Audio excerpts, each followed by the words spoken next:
is very negative. Andrew Green reports. The nation's march towards reconciliation is a long one, but it's a cause political leaders are signed up to. A journey that we have embarked on in years past and will no doubt complete in years to come.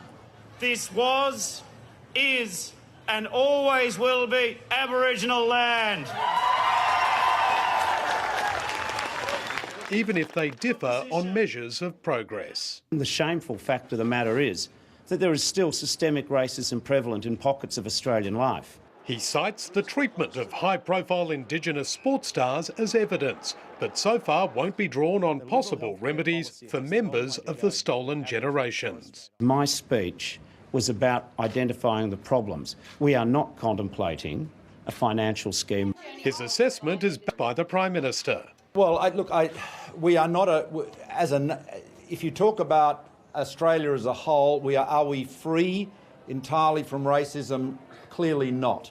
But I have to say we are the most successful multicultural society in the world. But the government's campaign spokesman isn't rushing to join the bipartisanship. That is a very negative view of Australia. Yes, of course. I mean, there are issues from time to time that need to be addressed, but to make a blanket negative statement like that is very disappointing. Tonight, Australia's political leaders are putting aside their differences for the Indigenous round of football.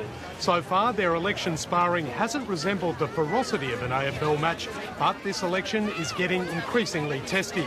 Tomorrow, Malcolm Turnbull and Bill Shorten will again come face to face for a debate. Before that, the unhelpful distractions are continuing for both sides. The Labor leader faced another day of uncomfortable questions on when he decided to scrap Labor's school kids bonus. And Victorian Liberal Chris German attempted to gatecrash the opposition leader's medical centre visit. You've nothing more to say to us, Chris? No, I don't.